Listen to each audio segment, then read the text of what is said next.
बिस्मिल्लाहिर्रहमानिर्रहीम। अस्सलाम वालेकुम जनाब। स्टोरी मैंने एक ही शेयर करनी है और स्टोरी है तहरीक अदम एतमाद। बहुत तेज़ी से डेवलपमेंट्स हो रही हैं, चीज़ें बहुत तेज़ी से बदल रही हैं। चौधरी परवेज़ इलाही साहब को हुकूमत ने वज़ारत आला ऑफ़र कर दी है और बाकायदा अनाउंस कर दिया है और उस्मान बुज़दार वसीम अकरम प्लस ने अपना इस्तीफ़ा दे दिया है। अब उनका इस्तीफ़ा अभी कबूल होना है, वो बात की बात है, इस पे बात करूँगा। उसके बाद अपोजिशन का क्या लाएहमल है। एक अजीबो गरीब से डेवलपमेंट के काफ लीग में इस फैसले के बाद फूट पड़ गई है। तारिक बशीर चीमा ने वफाकी वजारत से इस्तीफ़ा दे दिया है और उन्होंने क्या कहा है आके टीवी पर, इस पर बात करेंगे। अभी अभी डेवलपमेंट हुई है कि बलोचिस्तान अवामी पार्टी यानी बाप पार्टी ने मुकम्मल हिमायत का ऐलान कर दिया है अपोजिशन का, वो भी साथ। अब MQM कहाँ खड़ी है, ये $1 मिलियन सवाल है। इस वीडियो में ये करेंगे कि MQM हुकूमत के साथ आती है तो फिर क्या ऑप्शंस होंगे अपोजिशन के, और अगर अपोजिशन के साथ आती है तो फिर हुकूमत का क्या बचेगा। इस पर भी डिस्कस करेंगे कि अगर सुप्रीम कोर्ट ऑफ पाकिस्तान ताहयात नाअहल करने का ऐलान करती है, उससे पहले 4 से या 3 से जब ये वोटिंग हो रही है और उतने तक अगर फैसला आ जाता है कि ताहयात नाअहली होगी, उससे क्या होगा। और अगर वो ये कह दे कि ताहयात नहीं सिर्फ डी सीट होगा, इससे क्या होगा। इंतहाई अहम वीडियो है, इसका हर पहलू डिस्कस करेंगे। आ जाए जनाब पहले चौधरी परवेज़ इलाही साहब पे।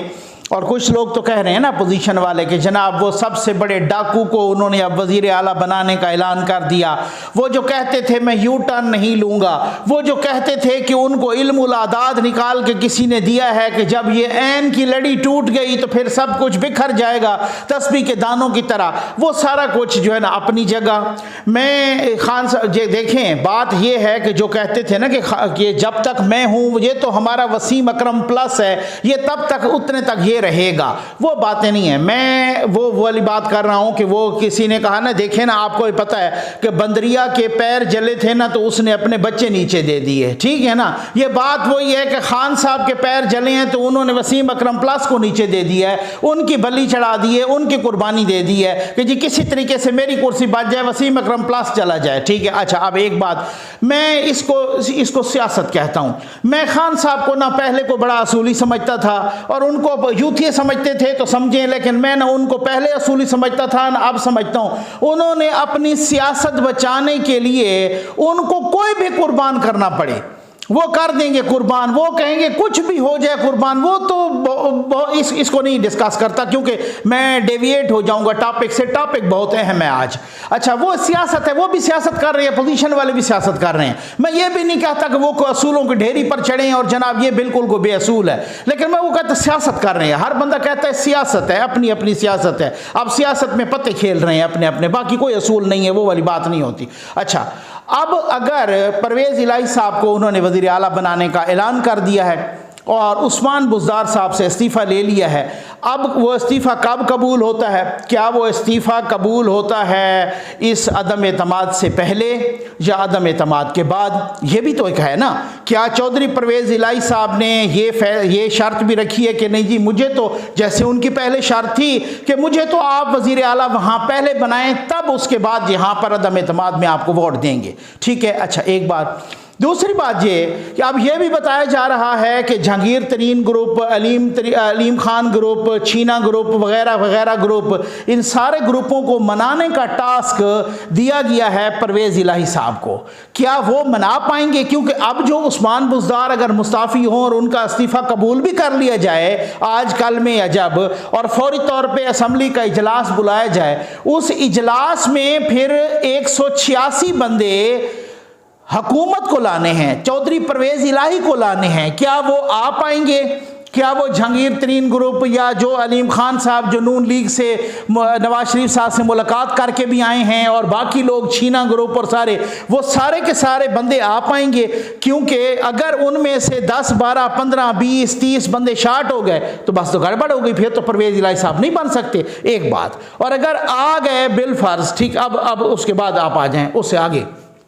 अब आप ये आ जाएं कि काफ लीग के अंदर इस फैसले के बाद फूट पड़ गई है और वो फूट ये पड़ी है कि तारिक बशीर चीमा जो काफ लीग का था और वफाकी वजीर थे, तारिक बशीर चीमा साहब ने इस्तीफ़ा दे दिया है। उन्होंने जियो न्यूज़ पे आके अनाउंस किया है कि जी मैंने पहले ही बता दिया था कि मैं वज़ीर आज़म को वोट नहीं दूंगा, जिस दिन अदम एतमाद होगी मैं उस दिन जाऊंगा असम्बली और वज़ीर आज़म के खिलाफ वोट दूंगा। तो अब उसके बाद एंकर ने सवाल किया कि जी ये आपका हतमी फैसला है या मुनीस इलाही साहब आपको मना लेंगे। उन्होंने कहा है ये 1000% मेरा हतमी फैसला है, मुझे 1000% यकीन है। मुनीस इलाही साहब या चौधरी परवेज़ इलाही साहब वो कहते हैं कि हमारे मोहसिन हैं, हमारे भाई हैं, लेकिन मैं ये नहीं करूँगा, मैं हर सूरत में हर कीमत पर। उन्होंने यहाँ तक भी कहा कि अगर मेरी ज़िंदगी है तो मैं इस्तीफ़ा दूँगा अपना, मैंने इस्तीफ़ा दे दिया है और मैंने कौमी असम्बली की सीट से नहीं वजारत से इस्तीफ़ा दे दिया है और मैं अदम एतमाद के दिन जाऊँगा और मैं वज़ीर आज़म के ख़िलाफ़ वोट दूँगा। अब साथ ये भी खबर आई, उन्होंने ख़ुद भी कहा, साथ ये भी खबर आई कि उन्होंने चौधरी शुजात साहब के कहने पर इस्तीफ़ा दिया है और उनकी इजाज़त से दिया है।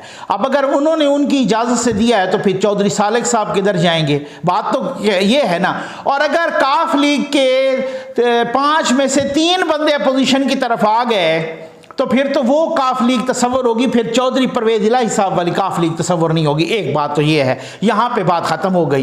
अब आप आ जाएं जनाब उससे आनवर्ड कि अब क्या सूरत हाल है। बाप पार्टी ने ऐलान कर दिया है, अब से थोड़ी देर पहले बलूचिस्तान अवामी पार्टी ने ऐलान कर दिया है कि हम अपोजिशन का साथ देंगे और अब उनके 5 मेंबरान उनके हैं। अगर इसी तरह से अब चूंकि सामने आके ऐलान कर बाकायदा प्रेस कॉन्फ्रेंस की है, उस प्रेस कॉन्फ्रेंस में शहबाज शरीफ साहब भी थे, जरदारी साहब भी थे, मौलाना साहब भी थे, सब बाकी बाप पार्टी के वो खालिद मकसी साहब भी उनके लीडर हैं माफ़ कीजिएगा, वो भी थे। अब उन्होंने ऐलान किया है अपोजिशन के आज थे 161, ठीक है, आज तो 161 मौजूद थे असम्बली में। अपोजिशन के साथ अगर 161 के साथ आप ये 5 मिलाते हैं तो ये 166 बनते हैं और अगर तारिक बशीर चीमा साहब को तो 167 बनते हैं और इसी तरीके से अगर कोई और आ जाता है काफ से तो 168 बनते हैं, 168, अब 172 चाहिए टोटल। अब गेम रुकी है सारी की सारी एमकेएम पर। एमकेएम पर भी एक और पत्ता वो खेलने जा रही है हुकूमत की, जी एमकेएम को हम पोर्ट एंड शिपिंग की वजारत ऑफ़र करने जा रहे हैं। आज रात को मुलाकात है, लेकिन मेरी इतलात के मुताबिक पोर्ट एंड शिपिंग की वजारत ऑलरेडी उन्हें नून लीग ऑफ़र कर चुकी है और कह चुकी है कि अब एमकेएम कह रही है कि जरदारी साहब हमारे मामलात में और हमारे साथ ताल्लुकात में ज़रा गड़बड़ कर रहे हैं।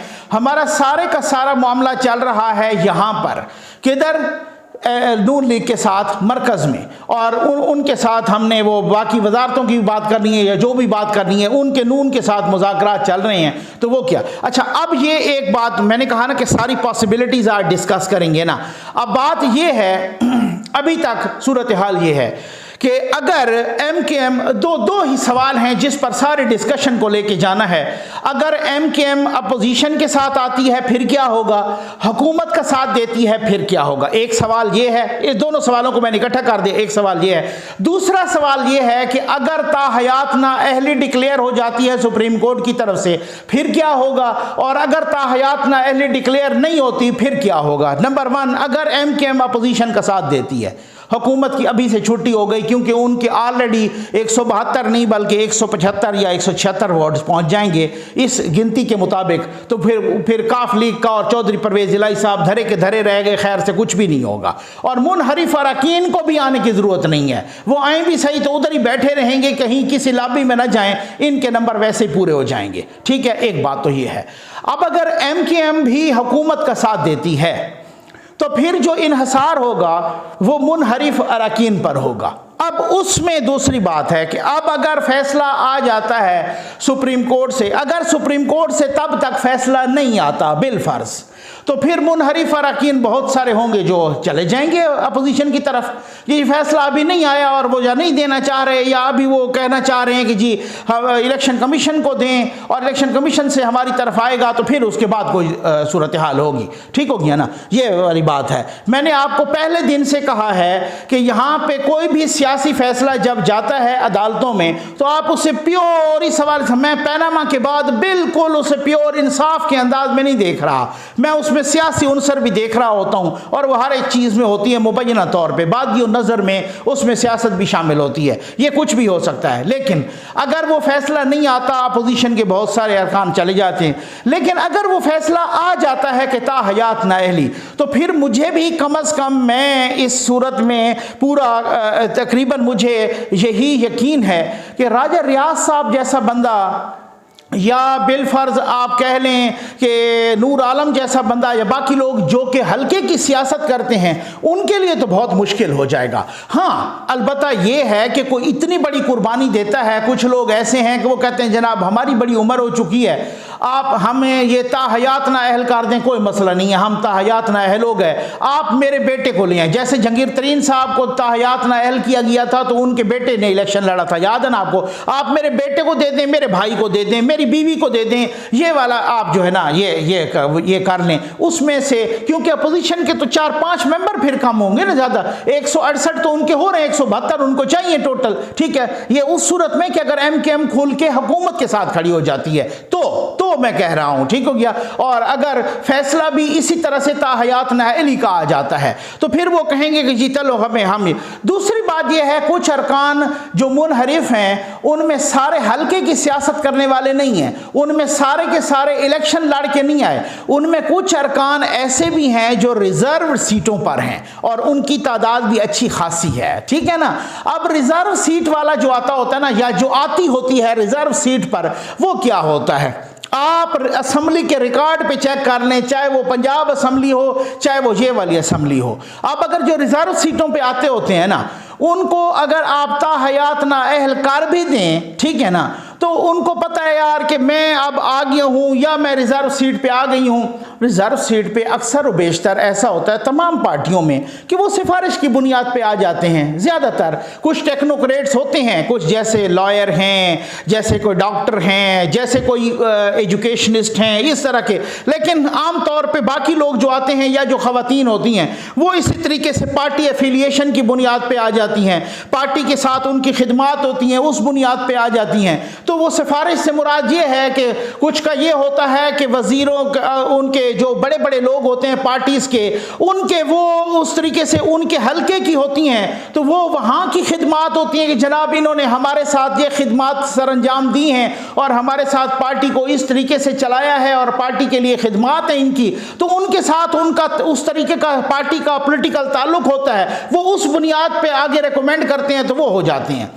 अब रिजर्व सीटों वालों को भी पता है कि भाई हमने कब फिर आना है, और आप पंजाब असम्बली को ज़रा चेक कर लें या कौमी असम्बली को चेक कर लें, आपको ऐसी ख़वातीन और ऐसे मर्द भी मिलेंगे, मर्द हजरात भी और ख़वातीन भी, कि जो एक दफ़ा रिजर्व पे आए हैं बाकी फिर उसके बाद आए भी नहीं है पिछले 10, 15, 20 सालों से, ठीक हो गया ना। तो वो जो खातून आई है रिजर्व पे या कोई मर्द आया रिजर्व पे, अगर वो ताहयात नाअहल हो भी जाता है तो उसको पता है यार कि मैं अगर ताहयात नाअहल हो गया हूँ तो फिर ठीक है, मुझे किसी दूसरे तरीके से कंपनसेट कर देंगे, बेशक वो अपोजिशन वाले हों कोई भी हों, वो मुझे तो अगर मैं हयात नाअहल हो गया हूँ या हो गई हूँ तो फिर कोई, और अगर 5 से 7 मेंबरान या 10 मेंबरान ऐसे निकल आते हैं तो फिर भी वोट तो पड़ जाना है, क्योंकि अपोजिशन वाले अभी तक भी बहुत ज़्यादा कॉन्फिडेंट हैं। वो कह रहे हैं कि हमारे पास अरकान पूरे हैं, जो इनके अपने अरकान हैं PTI के, वो हमारे पास पूरे हैं, पूरे के पूरे हैं अरकान, लेकिन जो हम ये चाहते हैं कि हम इत्तेहादियों को भी साथ लेके चलें। अब देखते हैं कि MKM क्या फैसला करती है, क्योंकि ये तो पक्की बात है कि अगर ताहयात नाअहली वाला फैसला तब तक ना आया तो कम अज़ कम सुप्रीम कोर्ट इसको तो क्लियर कर चुकी है कि वोट भी डलेगा, काउंट भी होगा, उसको स्पीकर नहीं रोक सकता। अगर उसको काउंटिंग करने में या वोट डालने में स्पीकर ने किसी किस्म की कोई रुकावट डाली तो फिर ये तौहीन अदालत भी होगी, ये आइन और कानून के खिलाफ वर्जी भी होगी। अब देखते हैं, सूरत हाल बहुत दिलचस्प है और मैं कहता हूं कि आप एक वीडियो देख रहे होते हैं, अगले लम्हे को ऐसी डेवलपमेंट आती है जो पूरे सिनेरियो को चेंज कर देती है, उससे क्या सूरत हाल होती है आपको एक एक लम्हे के लिए इंशाअल्लाह बाखबर रखेंगे। उम्मीद है आपको वीडियो पसंद आई होगी। आपका बहुत बहुत शुक्रिया।